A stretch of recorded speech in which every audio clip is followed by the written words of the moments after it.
El templo de San Vicente de Cervera de Pisuerga es la clave para comprender el origen de la vida monacal y conocer más sobre la repoblación en la época medieval.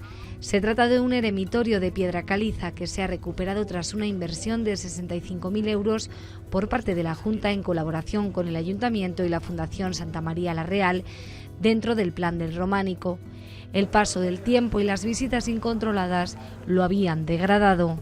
Se ha decidido por la Junta de Castilla y León, en colaboración con la Fundación Santa María la Real, el acometer una restauración, porque es un eremitorio con muchísimo simbolismo. Históricamente es una zona todavía con falta de documentación, para que hay documentos ya que incluso algún estudioso como Esteban Saiz ha datado en el 818 después de Cristo ya algunas mínimas referencias a este eremitorio, y se estaba degradando. Es una piedra arenisca que se degrada con cierta facilidad, y entre las visitas un poco incontroladas y bueno, pues incluso la gente que subía a lo mejor sin maldad, pero oye, pues no se daban cuenta a lo mejor de lo que era, porque es difícil entenderlo a veces, pues con las motos, las bicis. Al mismo tiempo también las condiciones climatológicas aquí son complicadas, la lluvia, el hielo se mete y se depositaba en determinadas zonas, y lógicamente eso lo estaba deteriorando. Entonces se acometió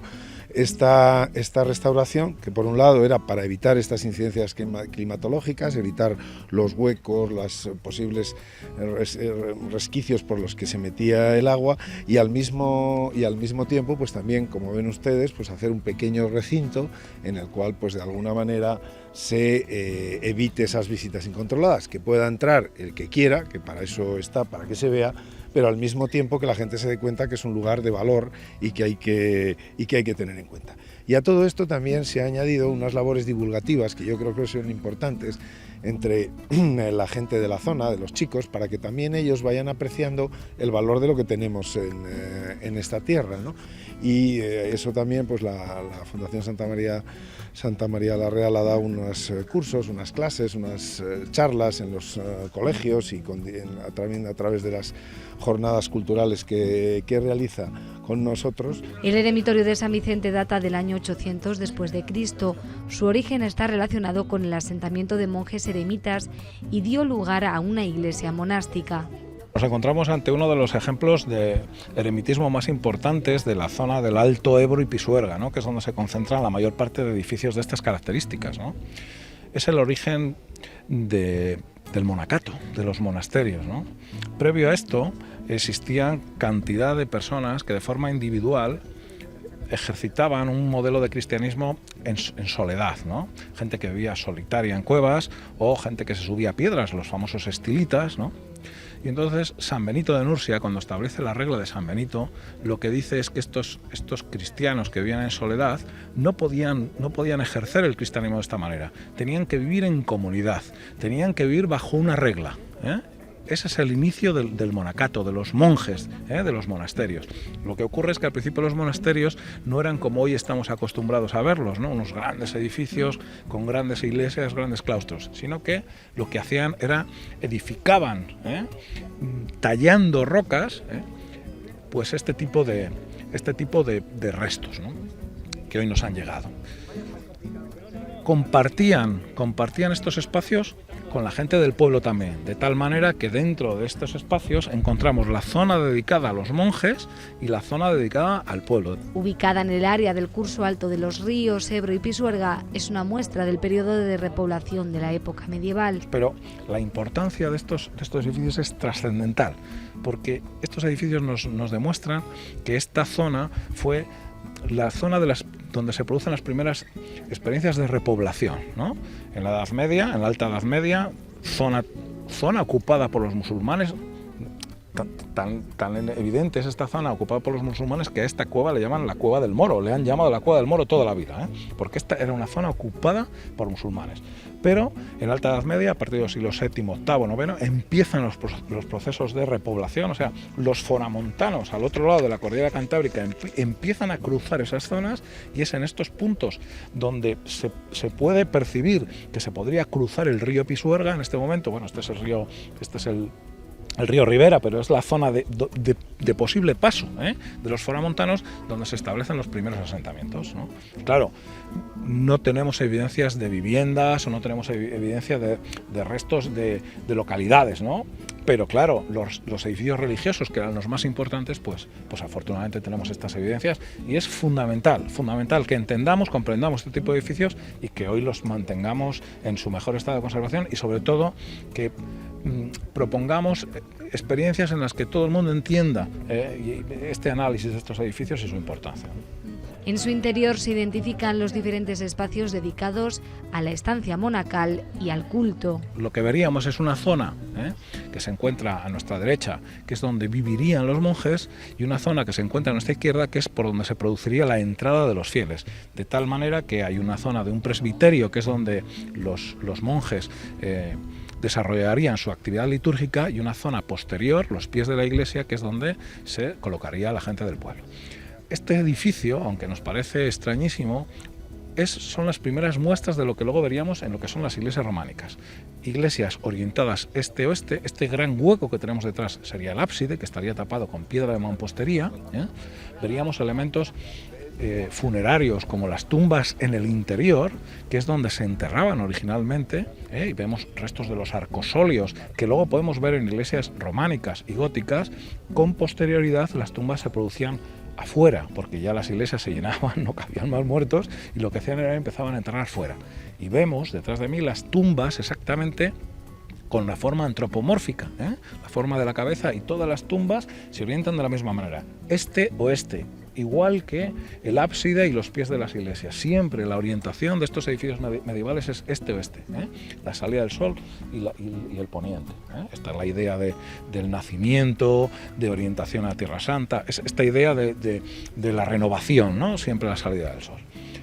También se puede identificar una necrópolis con una decena de tumbas antropomórficas. Tenemos aquí detrás unos restos de unas tumbas antropomórficas, y estos restos se descubren en el año 90.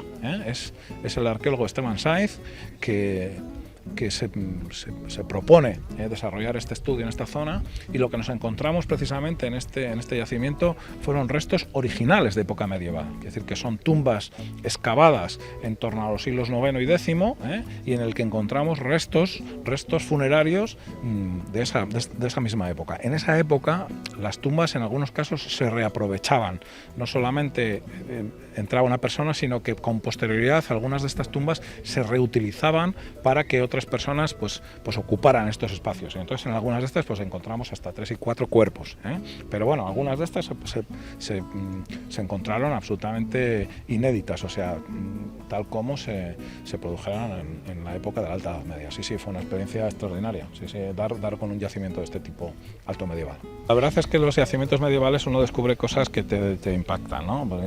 Son épocas en las que había una alta mortalidad infantil, por lo tanto nos encontramos con muchos restos de niños, ¿no? o mujeres embarazadas, ¿no? Muertas, ¿no? Que es una cosa que pues, tiene mucho impacto, ¿no? O te encuentras pues personas con problemas de huesos, o con personas que te das cuenta que han muerto por un golpe en la cabeza, bueno, este tipo de enfermedades, ¿no? Y luego pues desde el punto de vista de la importancia de los restos, pues, fundamentalmente son restos óseos, es decir, que encontramos alguna monedilla y encontramos pues, restos de alguna hebilla, ¿no? Que eran las únicas piezas metálicas que portaban, ¿no? El resto eran pues piezas de tela o de cueros o tal, que pues obviamente pues se descomponen, ¿no? Pero vamos, el estado de conservación de estos restos fue perfecto, y se pudo hacer un buen levantamiento y un buen estudio, ¿no? La verdad es que el estudio histórico y arqueológico que ha hecho el arqueólogo Esteban Sáenz pues ha sido vital, ¿no? para entender, ¿no? Y comprender este tipo de yacimientos que en otras zonas de la zona norte de Palencia, ¿no? Cantabria, Burgos, ¿no? Todas estas zonas del Alto Ebro y Pisuerga pues se conocen muy bien algunos de estos yacimientos, pero no se han excavado con la misma intensidad con el que aquí se consiguieron hacer. Conocida en Cervera como la Cueva de los Moros, dejó de tener utilidad en el siglo XII cuando se construyó en este entorno una iglesia románica de la que desafortunadamente no queda ningún vestigio. Estos edificios, pues de origen alto medieval, podríamos datarlo del siglo IX, tienen vigencia hasta el siglo XI-XII, donde ya en estos momentos este edificio se colmata de tal manera que lo que se hace es se edifica aquí al lado un edificio románico del que hoy no queda ningún resto, pero del que sí que hay evidencias porque contamos con grabados del siglo XIX que así lo demuestran, ¿no? Lo que pasa que, lamentablemente, pues en este momento no tenemos ningún tipo de resto. En Olleros de Pisuerga también se puede visitar otra de las joyas de la arquitectura rupestre. En la inauguración del Plan Románico Norte, que se hizo en el año 94, finales del 94, se empezó con otro de los eremitorios más importantes de la zona, que es la iglesia de los Santos Justo y Pastor de Olleros de Pisuerga, que, claro, fijaros, esa iglesia que seguro conocéis muy bien, pues se mantiene como parroquia desde entonces.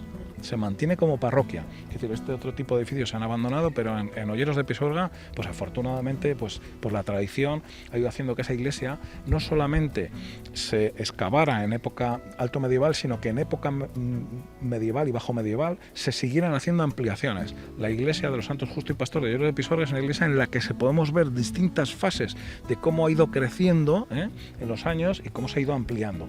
Y por tanto, pues el interés ahí sí que es extraordinario, porque sigue vigente el culto y la verdad es que pues es uno de los puntos más importantes que podemos ver en España del eremitismo, ¿no?